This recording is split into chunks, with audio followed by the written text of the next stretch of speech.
Hello, everybody. How you doing? It's Damon again. I said I was gonna do basically I did my blocks of rebooking videos, but now I'm gonna go back to movies. And the reason is because today will be a movie review, and not just any movie review. It'll be Christopher Nolan's Odyssey review. So I'm very excited to talk about it. First off, I've seen on Sean Chandler's Plus channel, we had a there was an interview with the great Ryan George, super easy, barely any inconvenience, and he mentioned, and shout out to him, and he mentioned one of his favorite bad movies, The Room. Please, I beg you, please do a pitch meeting of the movie The Room. Please, Ryan, please. Now, shout out, and after this, I hope that message get across. Now let's go back to our regularly scheduled programming, which is the Odyssey review. What would I say about it? Hmm. I believe after watching it, I thought, ding, ding, ding, ding, we got a new contender for movie of the year. And as a matter of fact, right now it's a tie between Project Hail Mary and The Odyssey. Like, I was expecting The Odyssey to be very good, but I didn't expect to be that good, you know? And I saw a movie that wasn't just action, it was drama, it has a bit of horror in this. It's thrilling, it's 2 hours and 50 minutes, and apart from maybe 10 minutes where it was a bit slow, it could have been 2 hours, 40 minutes. Apart from those, I felt like the movie, every minute of the movie was necessary. And let's talk about the obvious, the fact that basically Christopher Nolan's direction is always great, but then again, what movie that he has directed that he didn't direct well? Like even his worst movie, I mean, Interstellar is the movie that appeals the least to me, but I will never say it's a bad movie. I just think it's not for me. It's like not my cup of tea. But I love the score. I love the drama behind it, the drama in the scene. I love the acting. It didn't grab me like the rest. But even then, it's still a pretty good movie. Like there's no real horrible movie with him. And before say people will say Tenet, nah, Tenet's a good experimental movie. It's not a movie that will be a franchise. And the only reason was it flopped is because it came out during COVID. Like I knew it would be a big project. I knew it would be a good movie. I didn't know as much that good. And yeah, I was kind of happy that it was doing also some bring back animatronics or when say stop motion by animatronics, which was basically based on Jason and the Argonauts. I saw a little bit of that in that move in the Odyssey. I like a tribute to that uh, with the Cyclops. But yeah, I really, really enjoyed this movie. I was like, I'm scared. I said to my brother, like, if you want to rewatch this in IMAX this time, let's go see it. And let's go. Like, I'm cool with watching it. So if you ever listen to it, I'm cool, especially cool now. Like, you don't want to basically see a movie twice because you promised somebody, and the second time you see it, it's like, oh boy, I promised some that I have to watch this movie, this person, but it sucks or it's not that good. It happened. I had to do this before back in the day. I did it with Indiana Jones. Well, it didn't. Kingdom of the Crystal Skull, which didn't suck, but wasn't worthy of being seen twice in the movie theater. I've seen Superman Returns twice. Uh, but this one, I have no problem rewatching it. Like I was saying, the direction of Chris Nolan, the script was great, but there's things I already say. Some of the bad parts is, like I said, there's 10 minutes or so where I felt like they could have been trimmed from the script. So, and there's one scene where basically the word basically that rhymes with suck but starts with an F is pronounced, and it felt so out of place. It felt like some another writer just script this down, and when Matt Damon said, "I've been 10 years on that sucking beach," basically with an F, I felt like, is it the Odyssey or is it Goodwill? Is it Goodwill Hunting? Is it the Saving Private Ryan? So yeah, But those are like the two flaws I can see for that movie. But I'm not gonna say it's flawless. So that's why to me, if uh, I'll tell you my grade afterwards. But it's not perfect. It's not a 10 out of 10. It's not like a 10 out of 10 I would give The Dark Knight.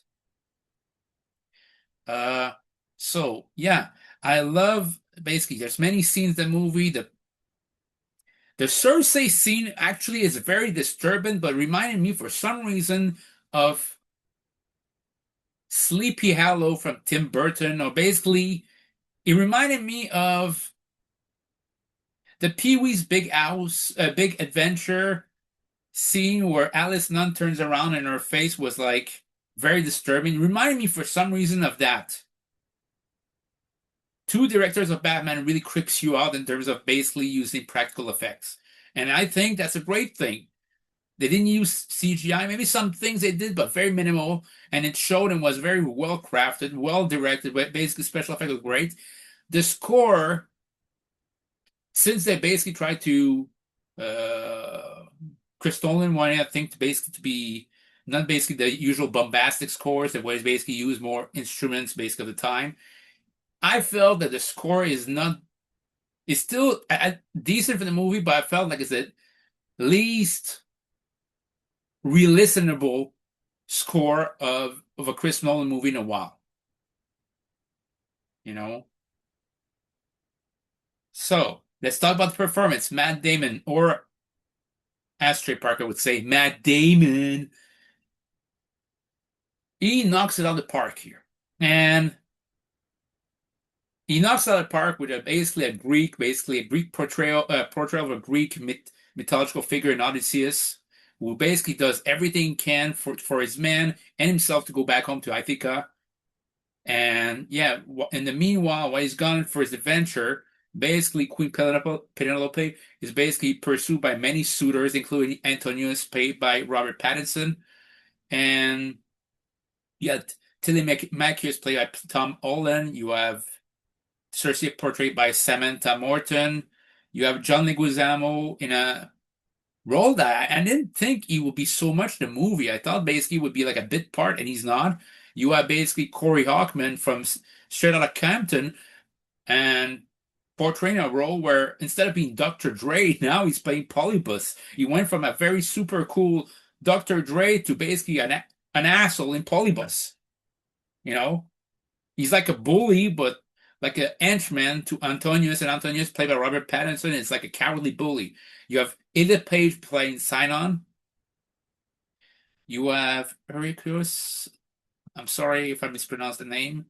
Played by Imash Patel, which were very good. Lupita Nyong is like in the movie, but despite what the appearance is, it's like 5 minutes tops of the movie at best. Charlie Theron's in the movie for like 5-10 minutes. Mia Goth's in the movie for like 5-10 minutes. Zendaya, 5-10 minutes. The Punisher, John Bertal, not that much longer, like maybe 5-10 minutes as well.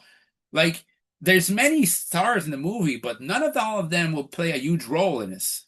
And the supposed outrage was so pathetic, by the way. I'll just address it right now. It's so pathetic when people are complaining about this before they even see the movie.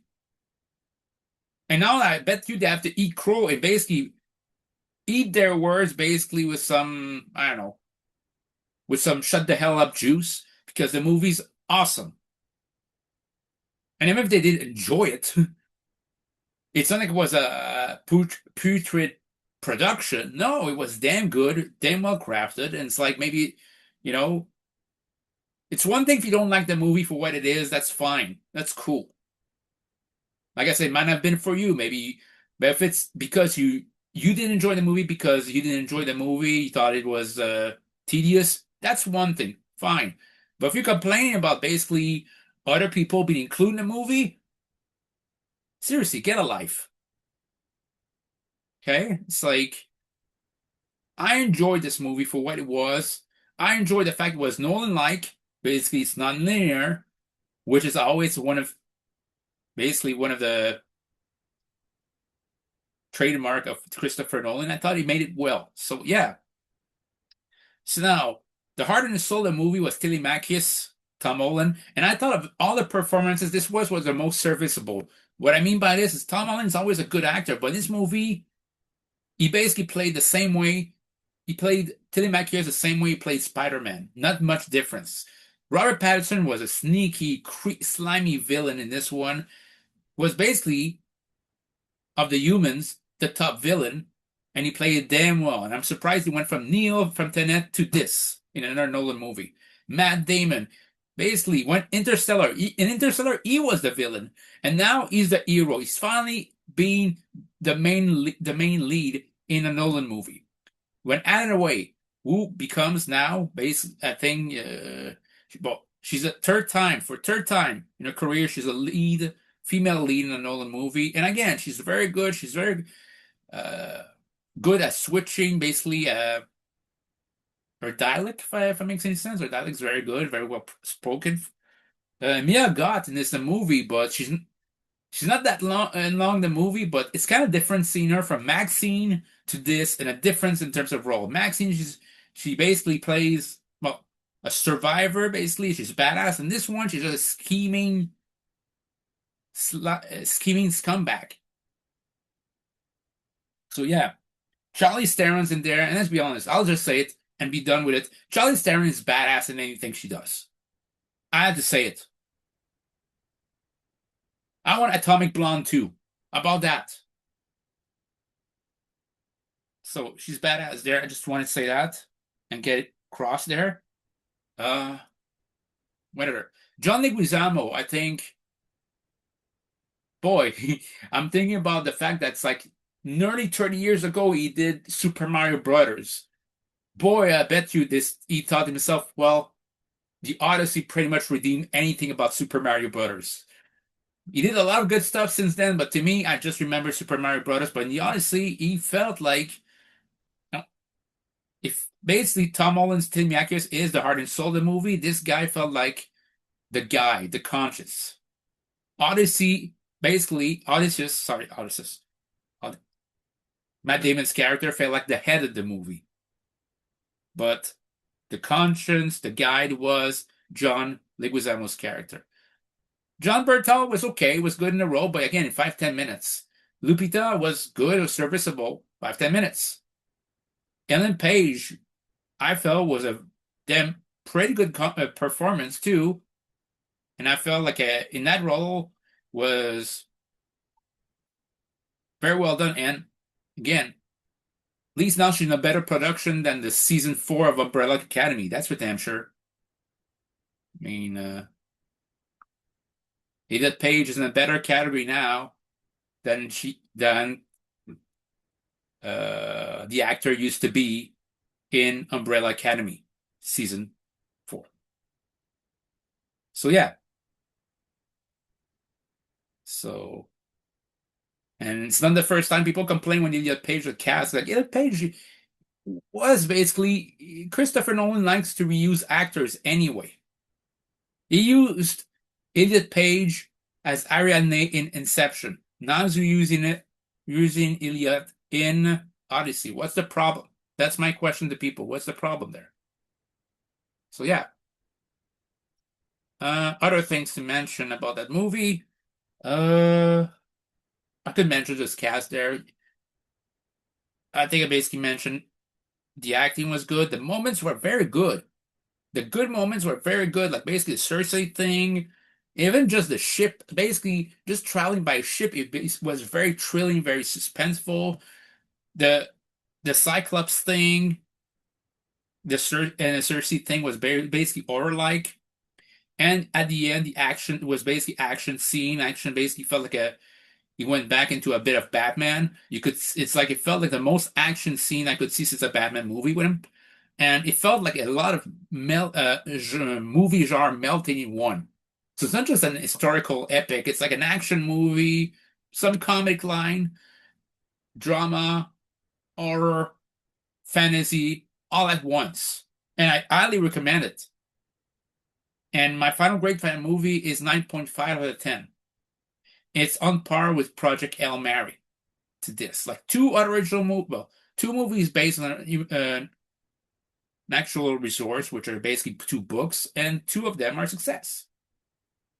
And again, it just shows that the controversy about this movie was so stupid. It's so stupid. I said, you know,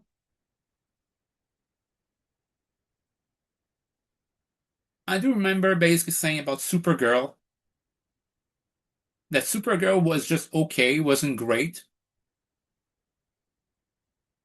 but wasn't actually the worst superhero movie ever. But it's like the reason is not because of the acting, it was because I feel like Craig Gillespie was either given indication to be James Gunn light, or James Gunn tried to James Gunn after Craig Gillespie finished shooting the movie and demanded that he does it more in the style of James Gunn. And it shows.